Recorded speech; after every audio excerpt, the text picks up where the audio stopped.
Capítulo 41. Um farfalhar de asas, juntamente com o sussurro do vento, correu atrás de mim, e eu sabia que agora era Nádia e Raul que andavam pouco atrás. Eu mancava por conta dos machucados em minha perna ao adentrar o campo de batalha para levar as diversas guerreiras à enfermaria, o mais depressa que eu conseguia. Lutávamos com boa parte daquela escuridão, e conseguia guiar os anátemas perante as outras criaturas. Porém, sem ter percebido durante a luta em que estávamos no breu, era muito difícil, tinha que garantir que ninguém se machucasse. Mal conseguia ouvir os passos de Nádia se aproximando, só percebi quando ela já estava ao meu lado. Ela ficou para trás, disse ela, tomando uma forma de demônio completo. Por conta disso, sua armadura caiu ao chão e ela ficou completamente nua, assim como eu. Mas isso não me afetou em nada. Estávamos ali, todos machucados, cansados, doloridos, por conta da liderança de Nadia. Se não fosse por ela, todos teríamos morrido. Nenhuma criatura morreu graças a ela, e principalmente graças a Taylor, que chegou bem a tempo e matou os tronos, e logo em seguida os serafins que estavam prestes a descer. Conseguíamos sobreviver por sorte. Se não fosse a atitude dela, não existiria muitos restos de nós para contar as histórias, e talvez agora fizéssemos parte de uma calamidade daquela floresta. Eu sei, eu digo olhando para a general. Ela precisa de um tempo. Acredite em mim. Eu toco seu ombro machucado. Ela precisa passar agora por isso sozinha. Só se nós interferirmos, só iremos piorar, e isso vai afetar as terras ainda mais. Eu olho para Nádia, que principalmente agora que ela encandeceu. Nádia dá um suspiro e olha para os anátemas à minha frente. Quanto a Jack, eu sinto um calafrio percorrer a minha espinha. Tinha me concentrado tanto no meu dever durante a invasão que eu tinha praticamente me esquecido. Ele praticamente apareceu do nada. Estava muito fraco ao sair daquela floresta. Tinha devastado boa parte do seu poder, provavelmente. Você me ajudou a matá-lo, senão ninguém teria conseguido pará-lo e todos nós teríamos morrido. Mas eu consegui, sozinha. Ela faz uma pausa e então olha para mim. E os seus olhos tomam um brilho cruel, principalmente de pura euforia. Eu sinto muito por matar seu filho. Eu sei que você ama os seus anátemas e que só talvez soubesse que Jack era um demônio. Mas mesmo assim, escolheu escondê-lo, escolheu protegê-lo. Acolheu ele perante as suas asas. Então ela sorri. Sabe, Jane, eu também sou mãe. E olha, ela realmente. E eu posso te dizer, a sua teria ficado extremamente orgulhosa, mas ainda assim teria ficado muito brava. Parte de mim congela completamente. Nádia conheceu a minha mãe há tanto tempo que eu quase tinha me esquecido disso. Você se lembra dela, né? Da sua coragem, do seu poder, principalmente das cores que ela carregava. Ela me parou colocando um facão prateado manchado de sangue em minha frente, que enfiou levemente perante minhas canelas agora magras, sem serem de um potro, e sim de um humano. Raum me alcançou em poucos.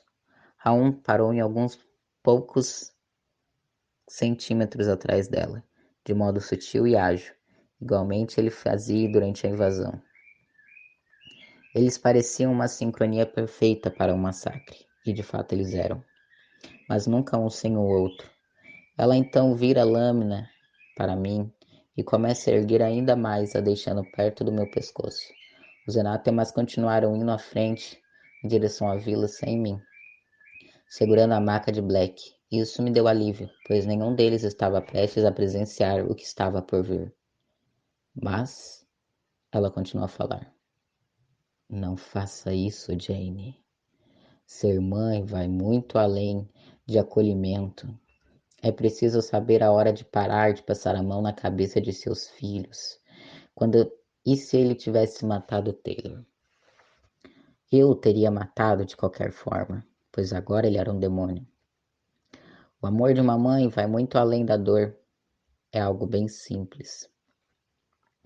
Nadia então pega o meu braço e força um longo corte contra ele, e depois faz em sua mão.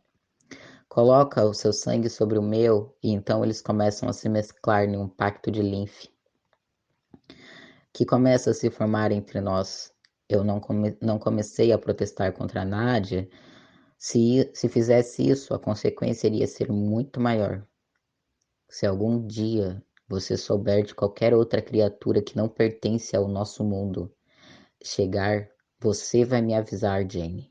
Mesmo que contra sua vontade, você chegará até mim e dirá cara a cara quem é o ser, qual seu nome, qual sua forma e qual hierarquia foi mandada. Eu então concordo com a cabeça, compreendendo que ela me disse muito bem. Agora, vá com seu povo. Iremos ir atrás dos outros na grande árvore. Katsin Nun Yuni Staris Hayat. Que as estrelas estejam te guiando. Eu sinto muito, irmã. Nádia então volta para sua forma de fumaça e eu continuo ali, parada vendo ela e Raum alcançarem os céus. E eu soube que Jack, e sim, eu sempre soube que Jack era um demônio, desde o pequeno momento em que ele pisou seus pés em Linsley. Porém, eu nunca entendi de fato de onde ele veio. Este lugar sempre teve acesso por tantos meios e que eu nunca imaginei que ele poderia ser uma coisa perigosa. Acreditei que ele foi uma criatura condenada e perdida. Ele chegou à vila, foi tudo muito complicado. Era como domar um animal selvagem, mas pouco a pouco ele pareceu entender as coisas, principalmente ir se comportando e conseguindo conviver com todos os outros. Ele nunca tinha mostrado nenhum interesse na princesa e por isso eu imaginava que ele realmente era um aliado. Mas novamente eu fui enganada e meu filho matou criaturas tão importantes com vidas, amores, e eu estava ali, agora remoendo tudo dentro de mim. Por que eu deixei isso acontecer? Por que mesmo eu adotei? E agora Nádia tinha o controle exercido sobre mim e parte de mim teria que ser escondida para sempre. Nádia me disse para falar de ela.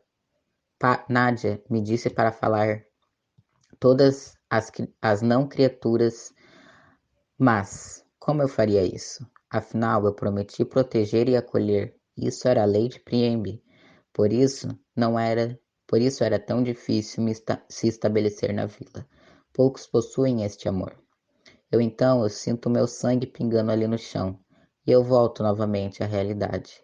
A realidade, quando eu olho para frente, vejo que nenhum dos meus anátemas agora era visível. E então fico ali tranquila, percebendo que nenhum deles presenciou o que seria o meu fim. Não iriam mais permitir que eu fosse sua líder, sabendo o que eu tinha feito.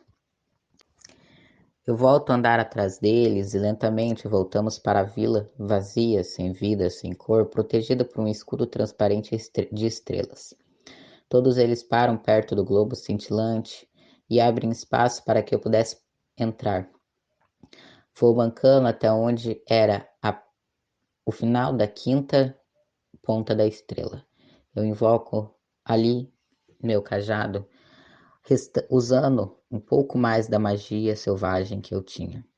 Me apoio nele e eu encosto a sua ponta no escudo que se desfaz. E um pequeno portão ali se cria e começamos a adentrar a nossa estrela, o nosso lar. Faço com que todos comecem a andar novamente. Estávamos tão exaustos que nem sequer conversávamos, sussurrávamos ou conseguíamos fazer qualquer coisa que não fosse pensar em dormir ou comer. Estávamos sem fazer isso por dias, todos ali pareciam precisar de um longo descanso. Percebendo isso, eu digo: vão todos para suas casas, somente Davi e Alan Me ajudem a levar Black à enfermaria, eu digo, meio fraca, contudo, meio trêmula pela pouca quantidade, mas grande por conta da guerra que perdi. Não precisa de mais ajuda com nada além disso?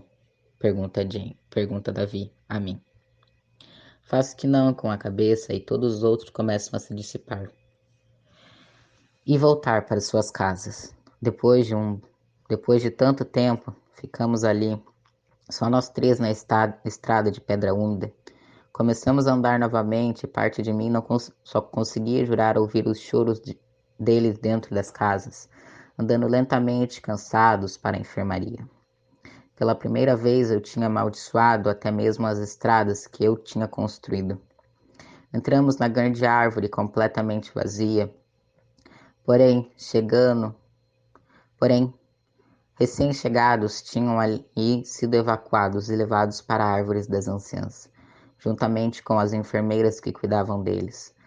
Os meninos que me ajudaram a colocar Black ali na maca, a única muito ao fundo, se despediram então foram embora.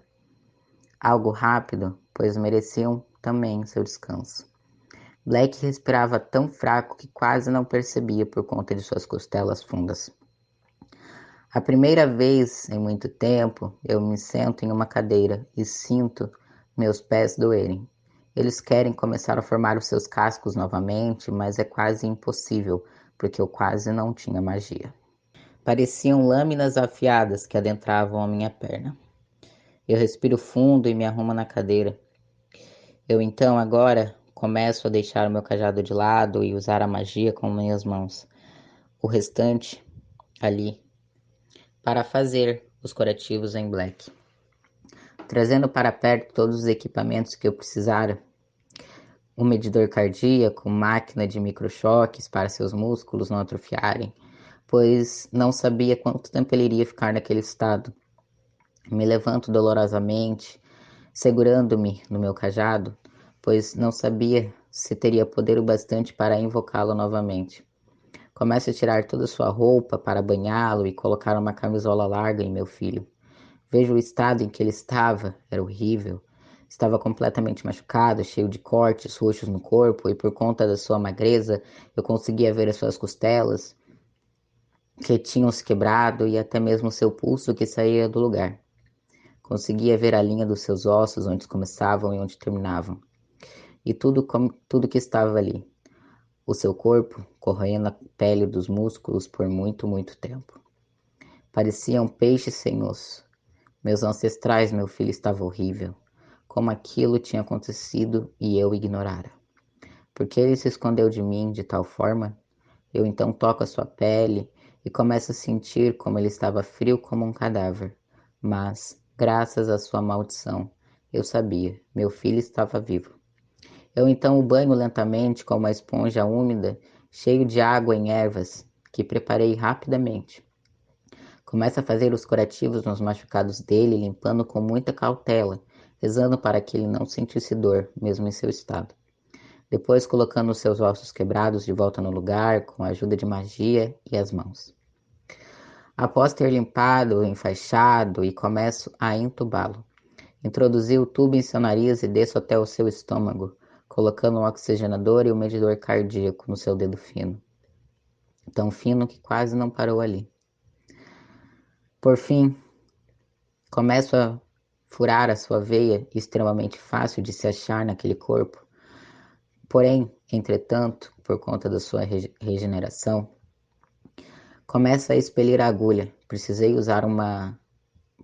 usá-la envolta de magia para fazer o pequeno buraco em sua pele e depois prendi-a com fita.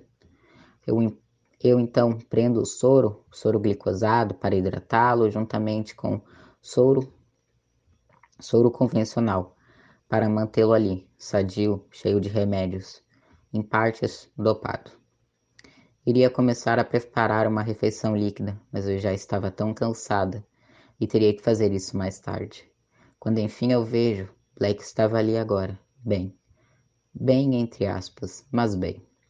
Eu me sento novamente e chamo meu cajado para perto de mim, que eu havia ali encostado na parede de raízes. Eu então ordeno que uma nova se levante, fazendo um cômodo privativo ao final de tudo. Eu bato na ponta, eu bato a ponta do cajado no chão com força e uma porta então aparece, se forma e se fecha. Eu coloco pequenas luzes estrelares para brilharem em todo o cômodo e eu faço com que a minha cadeira chegue mais perto da cama de Black e se torne mais confortável. Pego na mão magra de meu filho e a seguro enquanto eu durmo.